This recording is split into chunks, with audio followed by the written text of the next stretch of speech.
power, politics, and putting ideals into a perspective, practice into a world of high-stakes diplomacy. That is the subject of a new book that is generating a lot of buzz. It's called The Education of an Idealist, a memoir. It's written by Samantha Power. She served in the Obama administration and was the U.S. ambassador to the United Nations. Samantha Power joins me now from our downtown Toronto studio. Good morning. So glad you could be with us. Morning. And the timing, wow, we couldn't have planned this any better. I'm sure you just heard President Trump there saying there's a lot of sand to play with.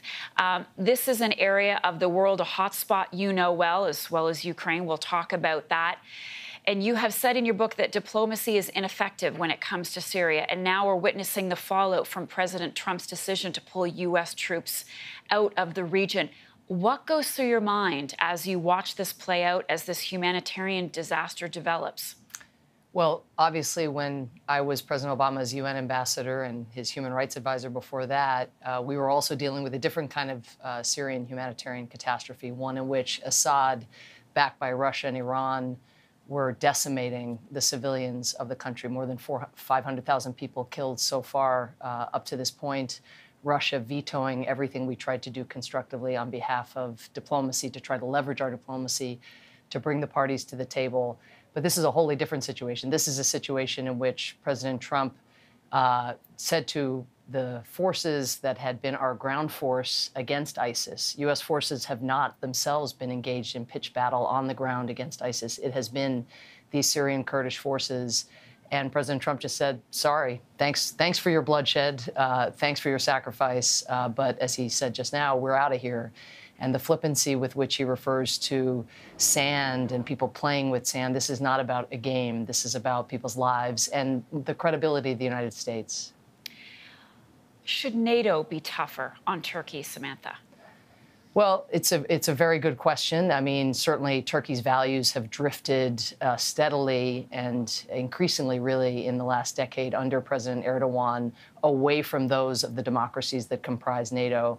But it's challenging. We also don't want Turkey to go off the deep end and to seek alliances with Mohammed bin Salman in Saudi Arabia, which is actually probably less likely than that with President Putin, with whom he's now potentially on a collision course. So it's a mess. In that sense, President Trump is onto something, these shifting alliances in the region. But I think to make more demands and to be more united in standing up to Erdogan, instead of doing what President Trump did, which is to give him a green light, and even saying today, you know, it's sand, they do what they want in their sand, that's another green light. And so the White House for the last week has been saying, no, we didn't tell President Erdogan to launch this incursion into Syria. But everything that comes out of President Trump's mouth or out of his thumbs on his Twitter feed suggests the opposite. And now we have Russian troops filling that void, occupying that space that was held by American troops. What's the fallout of that? What's Russia's play here? Well, as I write in my book, The Education of an Idealist, I worked really closely with the Russian ambassador at the UN to try to keep Russia on side, to try to stand up to their efforts to disrupt the international order. President Putin has the sense that this order, not imperfect though it has been over these last decades, doesn't benefit Russia.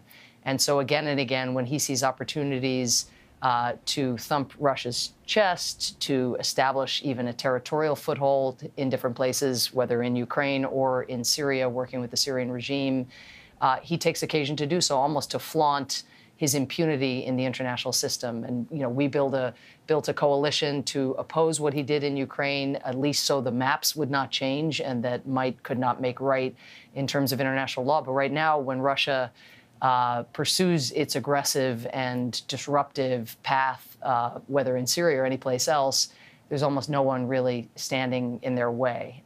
The Trump administration has been AWOL in that regard. If you were still the ambassador to the UN, what role would you want the UN to play right now? Well, you know, as Canadians know well, because they know the UN better than most member states of the UN, having been such a pivotal member for so long.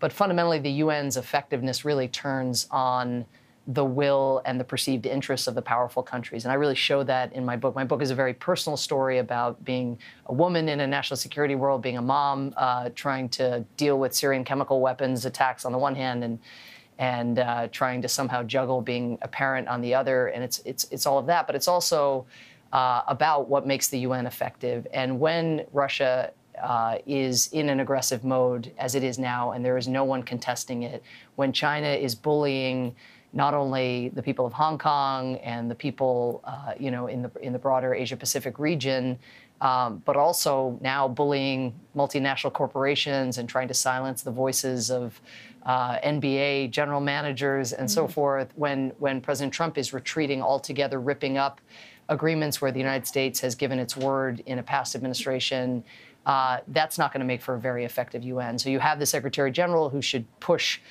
for a ceasefire, of course, immediately, use the standing that he has sort of as being above and beside politics. But at the end of the day, when the most powerful countries in the world, the United States, China, Russia, and even the European Union, which is dealing with Brexit and distracted now at just the time you'd want it to be stepping up, that's really going to hamper the effectiveness of the organization as a whole. So what I would do as UN ambassador is hope that there'd be different leadership and hope that people were activating, especially within democracies, to bring into office people who are willing to invest in the international system, who understand that countries aren't just borders or sand. Countries are comprised of people. People's grievances can quickly turn to radicalization and instability that can affect all of us. But also people deserve empathy and support and humanitarian assistance and a kind of, a show of our belief in human rights that the Trump administration has very rarely exhibited. Let's talk about your book. And you mentioned how you had to navigate being a mother, being a wife, having this high-pressure, high-profile job in the Obama administration. I love the part where you talk about trying. It seemed that every time you took a call from John Kerry, the kids were yelling and you were trying to find a quiet place to go. Who did you write this book for? Was it that woman who is, again, trying to juggle everything? I think in part it's for that person. It's also, I think, for people in any country, really, who have the sense right now of a world going a little bit off the rails, whether in their own communities or globally. And they have this instinct, which is, I want to help. I would love to be doing something to make a difference. And then that instinct, and this was true of me at various stages of my career, even including when I was in the Obama administration, that instinct is often swallowed by a follow-on instinct, which is, oh, but I'm only one person. What can I do about 70 million displaced people? Or what can I do about the climate crisis that is changing our planet, harming our planet, harming the future that we're leaving to our kids and our grandkids? And so people have that activation impulse, and then, again, sometimes it gets silenced by a sense of smallness. And so that's really who I'm writing the book for as well. I mean, yes, the working parent who's barely hanging on, the person who's interested in U.S. leadership or international affairs and wants to know how the international system can be made better, sure. But also at a moment where I think our future is going to turn on who gets activated, who decides to try their hand in public service or to volunteer at their local school or to tutor a refugee who's just come to their community, who decides in my country to get involved in 2020 presidential politics, as daunting as that can feel. It's ultimately going to turn on whether our citizens take ownership of the future they want to seek. And so I really am writing the book as a story, as a vulnerable, a picture of one person's effort to fight some of those battles, sometimes very unsuccessful, sometimes making, I think, a profound difference. But all those doubts never go away, and you just have to kind of soldier through them because we only get one life and one planet. Great advice. Samantha Power, thank you so much. I'm so glad you're able to join us today. Good luck with the book. Samantha is a former U.S. ambassador to the United Nations and the author of her latest book, The Education of an Idealist, a Memoir.